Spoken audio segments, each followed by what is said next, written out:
जब आपको सब पता हो उसके बाद आप एक नए शख्स को कितनी आज़ादी दे सकते हो काम करने की। आपको खुद को एक बहुत सिक्योर इंसान होना पड़ेगा ये करने के लिए, जेन्युइनली बड़ा होना पड़ेगा कि आप नए और यंग बच्चों को भी मौका दें कि वो अपने तरीके से काम कर पाएँ। वेरी कंग्रेचुलेशन अफवाह के लिए। क्या कहना चाहोगे किस तरह का प्यार मिल रहा है? बिकॉज सोशल मीडिया पे तो आपके कैरेक्टर को पर्सनली बहुत ज़्यादा पसंद किया जा रहा है। आप क्या कहना चाहोगे? How much you are satisfied with your character? I am very happy कि लोगों ने इस किरदार को इतना पसंद किया, फिल्म को इतना पसंद किया। ये थोड़ी सी एजी फिल्म है, सटायर है हमारे वक्त के ऊपर, पॉलिटिकल सटायर है, तो वो नर्वसनेस तो रहती है कि लोग क्या इस बात को समझ पाएंगे, कैसे लेंगे। बट जनरली स्पीकिंग लोगों ने बहुत अच्छे से लिया है, लोगों ने इस बात को समझा है, फिल्म को बहुत अप्रिशिएट किया है। सुधीर मिश्रा जी के काम को तो हमेशा ही अप्रिसिएशन मिलता है, मेरे किरदार को बहुत प्यार मिला है। हालांकि वो किरदार जो है वो बिल्कुल प्यार के काबिल नहीं है, वो बड़ा ही मनहूस किस्म का आदमी है, लेकिन ये है कि लोगों ने उस बात को और उस मेहनत को सराहा है, वो बहुत खुशनसीबी है मेरी। आपके किरदार के लिए आपके लिए क्या कुछ चैलेंजिंग पार्ट था जो इस किरदार में आपको इतना एफर्ट डालना पड़ा? एक आपकी अपनी मोरालिटी होती है, आपके अपने राइट और रॉन्ग होते हैं लाइफ में, और उस किरदार की अपनी मोरालिटी है, तो वो समझना जो है वो मुश्किल था।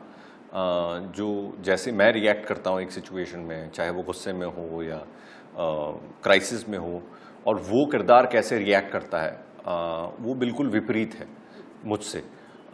इसीलिए ऐसा किरदार करने में आपको मज़ा भी आता है कि आप एक ऐसा इंसान प्ले करने जा रहे हैं या ऐसा इंसान बनने जा रहे हैं कुछ समय के लिए जो आपसे बिल्कुल अलग सोचता है, उसकी अप्रोच लाइफ में बिल्कुल अलग है। जैसे आप रिएक्ट करेंगे वो उससे बिल्कुल अलग रिएक्ट करता है, तो वो ज़रूर एक मुश्किल पक्ष रहता है। ओके, जब आपको अप्रोच किया गया कि आपको पॉलिटिशियन का कैरेक्टर प्ले करना है, सबसे पहले दिमाग में क्या कुछ चल रहा था? क्योंकि कहीं ना कहीं काफ़ी फिल्मों में जो कैरेक्टर पॉलिटिशियन के होते हैं वो ज़्यादा सराहा नहीं जाते हैं, प्यार नहीं किए जाते हैं, या कहीं ना कहीं ट्रोल किया जाता है। तो आपका क्या कुछ दिमाग में चल रहा था जब कैरेक्टर के बारे में बताया? मतलब मैं रिएक्शन के बारे में तो नहीं सोचता हूँ जब मैं करता हूँ कि लोग क्या सोचेंगे उसके बारे में। मुझे ये लगता है कि मैं पहले अपने ऑब्जर्वेशंस को इकट्ठा करता हूँ कि मैंने कितने इस किस्म के कैसे लोगों से मैं मिला हूँ, कितने लोगों से मिला हूँ, वो कैसे रिएक्ट करते हैं सिचुएशन में। जो एक वो लोग होते हैं जो पावरफुल लोग होते हैं, जो चीज़ें करवा सकते हैं या जिनसे डर होता है लोगों को, वो असल ज़िंदगी में कैसे होते हैं। जो अमूमन मेरा ये ऑब्जर्वेशन रहा है कि जो जेन्युइनली पावरफुल लोग होते हैं वो चीखते चिल्लाते नहीं हैं ज़्यादा, या उनको देखकर आपको उनसे डर नहीं लगता है। और यही उनके लिए सबसे ज़्यादा डरावनी बात होती है कि वो आपको देख के कभी महसूस नहीं होगा कि वो क्या कर सकते हैं। तो वो लाना जो है ना, वो थोड़ा मुश्किल काम होता है कि आप वो सारे ट्रोप्स यूज़ नहीं कर रहे हैं कि आपने चीख दिया या आपने गोली चला दी या आपने पीट दिया किसी को, और बावजूद इसके लोगों को आपके किरदार को लेकर लोगों के मन में एक डर रहे कि यार ये जाने क्या कर देगा।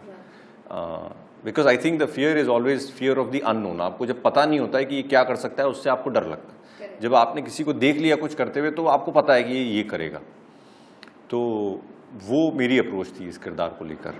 तो कहीं ना कहीं ये कह सकते हैं चैलेंजिंग पार्ट रहा होगा, क्योंकि उस तरह ढलना और वैसे रहना। जी, तो थैंकफुली हम जोधपुर में शूट कर रहे थे, और मेरा अपना शहर है वो, बहुत समय बाद वहाँ गया था। पर एक महीना जो है मैं करीब होटल में ही था, मैं बाहर निकला नहीं ज़्यादा, काम पे जा रहा था, आ रहा था, क्योंकि मैं उस स्पेस में रहना चाह रहा था। मैं नहीं चाह रहा था कि उससे बाहर निकलूँ मैं।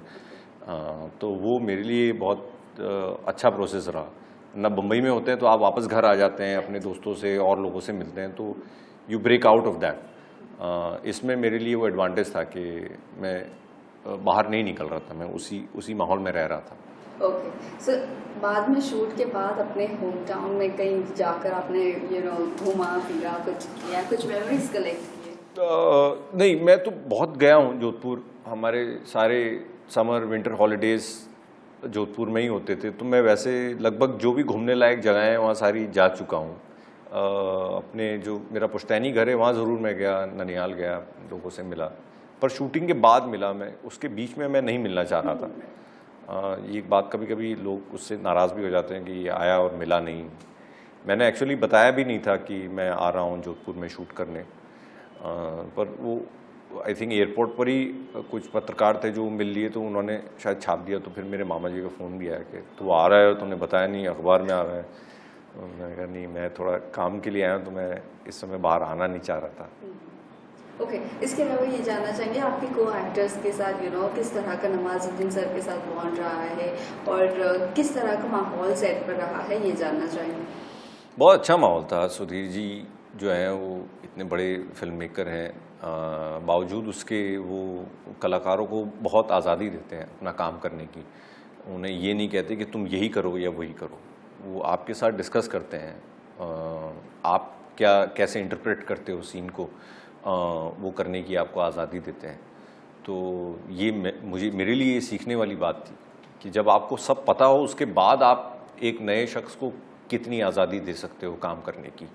आपको ख़ुद को एक बहुत सिक्योर इंसान होना पड़ेगा ये करने के लिए, जेन्युइनली बड़ा होना पड़ेगा कि आप नए और यंग बच्चों को भी मौका दें कि वो अपने तरीके से काम कर पाएँ। तो बहुत ही एनरिचिंग एक्सपीरियंस रहा मेरे लिए। इनफैक्ट मैंने उस दिन सुधीर सर को मिला तो मैंने ये कहा कि आपने बिगाड़ दिया हमको, अब हम सब जगह जो है ना ऐसा ही अनुभव ढूंढ रहे हैं। नवाजुद्दीन सर के साथ किस तरह का एक्सपीरियंस रहा? बहुत अच्छा अनुभव रहा। मेरे उनके साथ बहुत ज़्यादा सीन है नहीं असल में, क्योंकि उनकी और मेरी कहानी जो है वो करीब करीब पैरेलल चल रही है। वो भाग रहे हैं और मैं उन्हें चेज़ कर रहा हूँ। पूरी फिल्म करीब करीब यही है। तो पर शूटिंग के दौरान मैं उनसे मिला, होटल में भी मिला, हमने बातें की, बहुत अच्छा लगा। इतने क्या कह सकते हैं, इतने हम्बल हैं वो। बिल्कुल उनसे मिलके आपको लगेगा नहीं कि ये कोई बहुत बड़ी हस्ती हैं, जबकि वो हैं। और कोई इधर उधर की फजूल बातें नहीं की हमने, सिनेमा को लेकर बातें की, क्राफ्ट को लेकर बातें की, बहुत मज़ा आया उनके साथ। ओके सुनिए, ये जानना चाहेंगे आपने डिफरेंट प्लेटफॉर्म को एक्सप्लोर किया है, टीवी हो, वेब सीरीज हो, बॉलीवुड हो, आपके लिए बेहतरीन अगर प्लेटफॉर्म की अगर बात करें जहाँ पर फुल ऑन फ्रीडम हो, वो कौन सा रहा है? असल में वो प्लेटफॉर्म नहीं होता, वो होता है वो डायरेक्टर या वो प्रोजेक्ट जहाँ पर आप अपने तरीके से काम कर पाओ, या आपको वो मौका मिले, वैसी स्क्रिप्ट मिले, वैसा रोल मिले, या वैसे लोग मिले कि जिनके साथ आप जम के अपने हिसाब क्या कह सकते हैं लाइक माइंडेड पीपल आपको मिले। क्योंकि प्रोसेस तो लगभग सेम ही है, वही कैमरा यूज़ होता है, वही ट्रॉली यूज़ होती है, वही लाइटें यूज़ होती हैं सब जगह। एक्टर का भी प्रोसेस करीब करीब वही होता है। ऐसा नहीं कि वेब सीरीज़ में मैं ज़्यादा अच्छी एक्टिंग करूँगा, फिल्मों में कम करूँगा, मैं सब जगह ही अच्छी करने की कोशिश करता हूँ। तो वो जो है वो तो रिज़ल्ट है कि किस माध्यम पर वो चीज़ रिलीज़ हो रही है, चाहे वो OTT पे हो रही है या सिनेमा घर में हो रही है रिलीज़। तो हमारे लिए तो हम वो लोग ढूंढते हैं या वो कहानियाँ ढूंढते हैं, वो डायरेक्टर ढूंढते हैं जिनके साथ हमको करके मज़ा आए। किरदार की अगर बात करूँ, इतने सारे आपने किरदार किए, अभी ऐसा कौन सा किरदार है जो आपको करना है, आपकी विश लिस्ट में अभी पेंडिंग पड़ा हुआ है? अभी मेरा मन है एक एक्शन किरदार करने का। हालांकि मेरा शरीर उस तरीके का है नहीं, तो इस साल मैंने खुद को दिया है कि यही एक चीज़ ट्रांसफॉर्म करनी बाकी है, तो I will transform myself and hopefully do an action role. Okay ये जानना चाहेंगे अपकमिंग प्रोजेक्ट्स क्या है, क्या कुछ पाइपलाइन में है, ये जानना चाहेंगे। एक तो ब्लाइंडेड करके मैं एक शो कर रहा हूँ, केन घोष डायरेक्ट कर रहे हैं उसे, तो कॉर्पोरेट ड्रामा है वो, तो वो आने वाला है। वो अभी तो हम उसकी शूट कर रहे हैं, मेरे ख्याल में साल के एंड तक वो आना चाहिए तैयार होकर। किरदार पे हाईलाइट डाल सकते हो कि क्या किस तरह का किरदार है? यार वो उसके बारे में अभी बात करना थोड़ा प्रीमेच्योर हो जाएगा, बट ये आप समझ लीजिए कि कॉर्पोरेट लाइफ में क्या कैसे लोग होते हैं, कैसे फंस जाते हैं, कैसे उनकी वजह से कितने हज़ारों लाखों लोगों की लाइफ अफेक्ट हो जाती है, उस पर ये सीरीज़ है।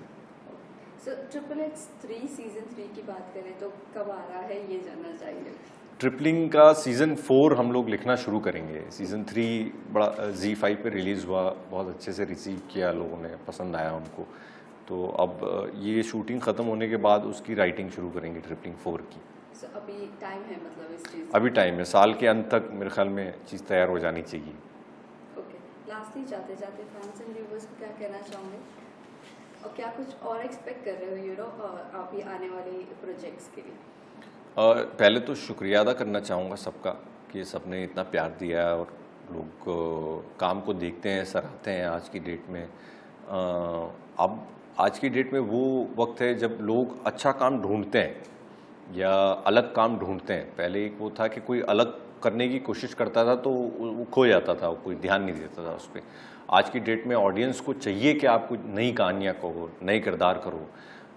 तो आर्टिस्ट के लिए ये बहुत अच्छा टाइम है और उसके लिए मैं दर्शकों का शुक्रगुजार हूँ कि उन्होंने हमको ये क्या कह सकते हैं, ये आज़ादी दी कि हम नई नई चीज़ें करें। और आने वाले वक्त में यही है, ब्लाइंडेड है, ट्रिपलिंग है, ये चीज़ें आने वाली हैं।